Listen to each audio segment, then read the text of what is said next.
ایک بیٹا کعبۃ اللہ کا امام ہو اور ایک بیٹا مسجد اقصی کا امام ہو، بھلا ایسا بھی خوش بخت باپ آپ نے دیکھا ہے جس کی نسل سے انبیاء ہوں، جد الانبیاء کہلائے؟ اللہ تعالیٰ جل شانہ حضرت ابراہیم علیہ السلام کو ان عزتوں سے مالا مال کیا جو انہی کا مقصود، جس ماحول میں آنکھ کھولتے ہیں وہ کفر کا اور شرک کا ماحول تھا۔ فطرت سلیمہ اس کو گوارا نہ کر پائی۔ قرآن مجید نے اس کہانی کو کتنی خوبصورتی کے ساتھ بیان فرمایا۔ ارشاد کیا وَلَقَدْ آتَيْنَا إِبْرَاهِيمَ رُشْدَهُ مِنْ قَبْلُ، ہم نے ابراہیم علیہ السلام کو پہلے سے ہی رشد و ہدایت کے نور سے مالا مال کیا تھا۔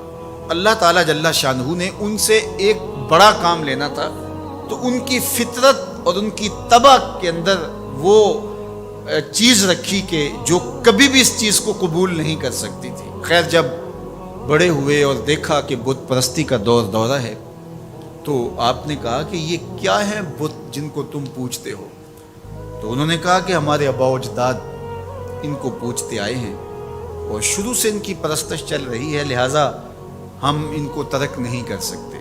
ان کے ذہن کے اندر یہ چیز اچھی طرح سے جم چکی تھی کہ یہ بت ہی ہمارے کارساز ہیں، ہماری ضرورتوں کے کفیل ہیں اور ہمارے معبود ہیں، اور ان کی توہین کبھی سوچا بھی نہیں جا سکتا۔ اب اس کا حل کیا نکالا ذرا دیکھیے۔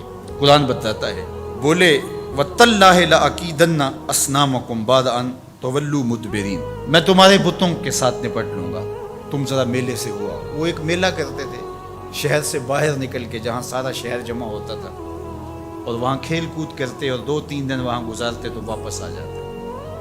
جانے سے پہلے وہ بتوں کے سامنے انواع اقسام کے کھانے رکھتے، اور جب واپس آتے تو سب سے پہلے بت خانوں میں ہی آتے، بتوں کو سلامی پیش کرتے، پھر اپنے گھروں کو لوٹتے۔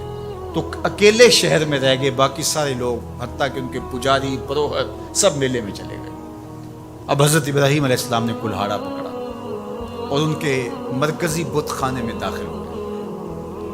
قرآن بتاتا ہے فَجَعَلَهُمْ جُذَاذًا، اور وہاں داخل ہو کر کے ان کو بتوں کو توڑ دیا، کسی کی گردن کاٹ دی، کسی کے کان توڑ دیے، کسی کے بازو کاٹ دیے، کسی کی ٹانگیں توڑ دی، الا کبیر لہم، لیکن جو بڑا بت تھا اس کو کچھ نہیں کہا۔ اب ان بتوں کے ساتھ حضرت خلیل اللہ کی دشمنی کیا تھی؟ یہی نہ کہ اللہ کے علاوہ لوگ ان کو پوجتے ہیں، تو سب سے زیادہ پوجا جانے والا تو وہ بڑا بت تھا، تو حضرت ابراہیم سب سے پہلے اس کو توڑتے، زیادہ غصہ اس پہ آتا۔ لیکن بعض اوقات ایسا ہوتا ہے کہ آپ اپنے غصے کو غالب کر لیتے ہیں اپنے مقصد سے۔ حضرت ابراہیم کی نظر مقصد پہ تھی، غصہ بھی اپنی جگہ پہ تھا۔ تو ہر شے جو غلط سمجھی جا رہی ہے اس کو کس وقت غلط کہنا ہے اور کس وقت جو ہے وہ اس پہ بات کرنی ہے، یہی تو حکمت ہوتی ہے، یہی تو دانائی ہوتی ہے۔ دانائی کا انداز دیکھیں، الا کبیر اللہم، لیکن ان میں جو سب سے بڑا تھا اس کو چھوڑ دیا۔ مفسرین نے لکھا کہ کلہاڑا بھی اس کے کندھے پہ رکھ دیا۔ جب وہ واپس آئے تو انہوں نے دیکھا کہ بت ٹوٹے پڑے ہیں، کسی کی ٹانگ نہیں ہے، کسی کا کان کاٹ دیا گیا ہے، کسی کی ناک ٹوٹی ہوئی ہے، کسی کی گردن کٹی ہے، کسی کی ٹانگیں نہیں ہیں، کوئی ریزہ کر دیا گیا ہے۔ تو بہت پریشان ہوئے، ظاہر ہے ان کی عقیدت ان سے وابستہ تھی، تو وہ تو خون کے آنسو رونے لگے، بیٹھ گئے۔ قالوا سمعنا فتى يذكرهم يقال له ابراہیم، تو کچھ لوگوں نے کہا کہ ایک نوجوان ہے اس شہر میں جس کو لوگ ابراہیم کہتے ہیں، بتوں کے خلاف اگر کوئی بولتا ہے تو اسی کی زبان سے سنا ہے، تو یہ سب کچھ اسی کا کیا دھرا ہوگا۔ پنچایت بیٹھ گئی، آیان اقتدار بھی بیٹھ گئے، کہا بلاؤ اسے، لوگوں کے سامنے لاؤ اس کو، لعلہم یشہدون، تاکہ لوگ گواہی دیں کہ واقعی یہ بتوں کی برائی بولتا ہے، تو اس پر فرد جرم عائد کر دی جائے۔ اب حضرت ابراہیم کو پیغام جاتا ہے کہ تمہیں پنچایت میں بلایا جا رہا ہے، پورے شہر میں ایک ہی اللہ کا پرستار ہے۔ ابراہیم علیہ السلام اب آتے ہی ہیں تو ان کو دیکھتے ہی وہ جھٹ بول پڑے، اَأَنْتَ فَعَلْتَ هَذَا بِآلِهَتِنَا يَا ابراہیم، اے ابراہیم ہمارے ان خداؤں کے ساتھ یہ سلوک تم نے کیا ہے؟ ایک دم سب نے جو ہے وہ آوازیں لگانا شروع کر دی۔ ابراہیم علیہ السلام نے 2 ٹوک واضح اور مناسب حال جو ان کے اوپر کلہاڑے کے وار سے بھی زیادہ کاری ہو جواب دیا۔ قال بل فعلہ کبیرہم ھذا فاسألوہم ان کانوا ینطقون. کہا بڑے نے کیا ہوگا، اسلحہ اس سے برآمد ہوا ہے، چلو نہیں تو ان سے پوچھ لو تمہارے ساتھ یہ کس نے کیا ہے. کتنا خوبصورت جواب تھا. حضرت ابراہیم علیہ السلام نے ان کا ناطقہ بند کر کے رکھ دیا، ان کی بولتی بند ہو گئی. کہا بڑے نے کیا ہوگا، ظاہر لڑائی ہوگی یہ کہتا ہوگا میں بڑا ہوں تم چھوٹے، درمیان میں کیوں آ گئے ہو، آپس میں لڑائی ہوگی. تو یہ اس کی طاقت کا مظاہرہ ہوا ہے، دیکھو اسلحہ بھی اس سے برآمد ہو رہا.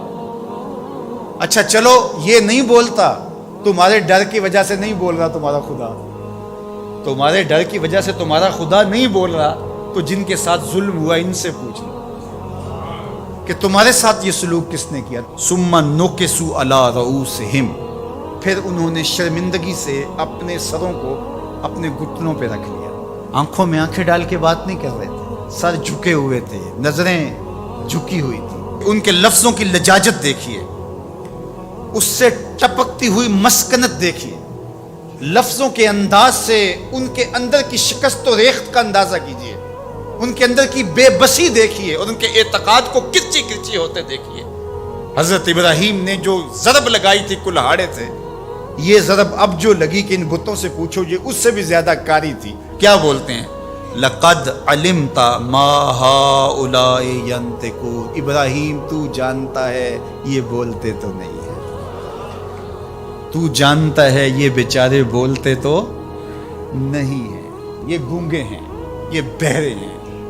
اللہ اکبر. حضرت ابراہیم یہی تو انہیں لانا چاہتے تھے جہاں وہ آگے اب ان کے سر جھکے ہوئے. حضرت ابراہیم علیہ السلام اسی وقت کی تلاش میں تھے. ارشاد فرمایا قال افتعبدون من دون اللہ ما لا ينفعکم شیئا ولا یضرکم اف لکم ولما تعبدون من دون اللہ افلا تعقلون.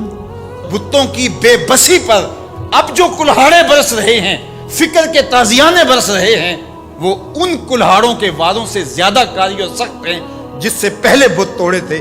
اب سنیے جناب ابراہیم کیا کہہ رہے ہیں. کیا تم اللہ کے علاوہ ان کو پوچھتے ہو ما لا ينفعکم شیئا ولا یضرکم، جو تمہیں کوئی نفع نہیں دے سکتے نہ تمہیں کوئی نقصان پہنچا سکتے، یعنی جو اپنے آپ کو بچا نہیں سکتے تمہیں کیسے بچا پائیں گے. آگے کہا اف لکم. ان لفظوں کی کاٹ دیکھیے، ان لفظوں کی اٹھان دیکھیے. اف لکم، افسوس ہے تمہارے اوپر. وَلِمَا تَعْبُدُونَ مِن دُونِ اللَّهِ، اور ان پر افسوس جن کو تم اللہ کے علاوہ پوچھتے ہو. افلا تعقلون، تمہارے اندر عقل نہیں ہے؟ ذرا سوچو کہ وہ جو اپنے آپ کو بچا نہ سکے وہ تمہیں کیسے بچا سکیں گے. اب سکوت مرگ طاری ہے، کوئی بولتا نہیں ہے. جب منطق اور دلیل خاموش ہو جائے تو پھر ایک ہی طریقہ ہوتا ہے، لگا دو پابندیاں، جسے جینے کا حق چھین لو. اب یہی ان کے پاس رہ گیا تھا. بولے انہیں جلا دو. بہت بڑی چیخا تیار ہو گئی. اب اس کے قریب جانے کی کسی کو ہمت نہیں، دور دور تک آگ کی تپش محسوس ہوتی ہے. پھر ایک منجنیق تیار کی گئی اور اس کے ایک پلڑے میں حضرت خلیل اللہ کو بٹھایا گیا.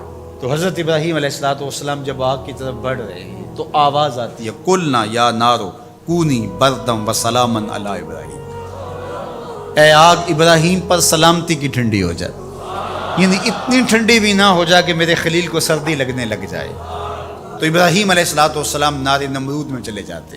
کہتے 40 دن تک باہر جشن منایا جاتا رہا اور آگ برابر جلتی رہی اور اندر فردوس بری کی ہوائیں چلتی رہی.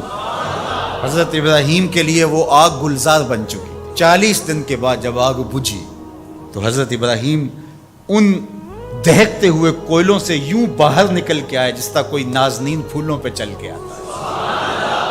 محبت کا کیا خوبصورت اسلوب ہے اس عظیمت کی راہ پہ سفر کرنے والے بندے کے لیے، جو اللہ نے لوگوں کے سامنے ان کا نقشہ رکھا اور لوگوں کو بتایا کہ جو ہماری راہوں کے مسافر ہوتے ہیں وہ کیسے سرخرو ہوتے ہیں. جب اللہ کے لیے بندہ تیار ہو جائے عظیمت کی راہ پہ چلنے پہ، پھر معجزے رونما ہوتے.